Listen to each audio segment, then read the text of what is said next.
பெற்றோர் வச்ச பேர் உயிர் போன பிறகு பொணன்னு மாறுது. யாருமே பேரை சொல்லி கூப்பிட்றதில்ல. பாடுபட்டு சேர்த்து வச்ச சொத்தாவது கூட வருதான்னா அதுவும் இல்லை. வாரிசுக்கு சொத்து போகுது. கூடியே வாழ்ந்து அன்பாக மனைவியாவது கூட வருவானா அதுவும் கிடையாது. ஓடி ஆடி உழைச்ச உடம்பு உயிர் விட்டு கிடக்கும்போது பேரை சொல்லி யாருமே அழைக்கிறதில்ல. பொணான்னு தான் அழைக்கிறாங்க. உயிர் கொடுத்து என்று உயிர் கொடுப்பேன் அப்படின்னு சொன்ன நண்பர்களோ உறவினர்களோ அவங்களும் ஊமையாக தான் நிற்கிறாங்க. இங்கே பூமிக்கு கடவுள் கொடுத்த இந்த உடம்பானது உயிர் விட்டு பிரிஞ்சு வெறும் கூடாக கிடக்குது. இதில் தான் வாழ்க்கை.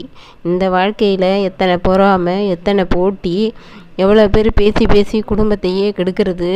இந்த பாவத்தெல்லாம் செய்யாதுங்க. மொத்தமே இந்த இதிலேயே வாழ்க்கையே முடிஞ்சிருது. அதனால் இனிமையாவது திருந்து.